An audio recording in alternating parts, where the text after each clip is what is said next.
Guys, so ngayon waswas tayo og labhonon na to tara punta na natin doon yung labo magwaswas na ta guys. So dito pala yung daanan papuntang wala kaming gripo guys. Ito lang guys, magwaswas na punta kay daghan na punta labhonon kay init naman, so maglaba na punta. Ngayon akong anak tabang sa akong panganay na siya.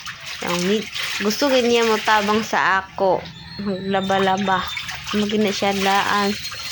Pag mulaba ko, magtabang yun na siya. So, ayan. Tapos ng ating labunon. Huy, wak pa. Ato na naiyabo. Kaya ato na pag nautron pagwaswas. So, bumbahan na ang ako anak. Kay siya kuno ang nagbumbahay sa ako. Kay manuoy daw siya sa ako. Kay kapoy na daw kuno ko. So, siya na ay magbumba. So, ako ang anak. Naligo na. Imbis kay naapatay labunon. Maligo na daw kuno siya. Dili man. Tanawa.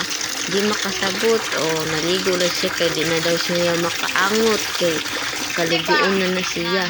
So, ako gipaundang na. So, damo naman ang tubig. So, ato na ibutang. Waswas na punta. O, ikaduha na ito na waswas. Kaduhaon, ginato pag waswas no. Kay para dili mabaho. Lisod na kung ulan-ulan.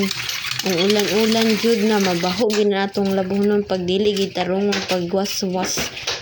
So, another waswas na punta para matadalian nato ni para makaapas tag-init kay awanon na raba ni para mahayhay na nato. So kapoy man, so gibubo ko na lang tanan kay para matapos na nako na gabomba na pud siya kay wa pa man mapuno.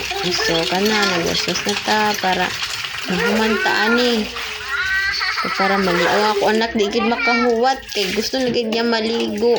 Nagsamok-samok ko gina akong bata ay ako sa bata na nabomba maligo na pud siya kay lugay. So ayan, tapos ng pagwaswas. So ato na ni iyabo kay akong bata di na makahuwat jud makaligo na gid siya kuno. So thank you for watching guys. So ayan, humanang ato labunon.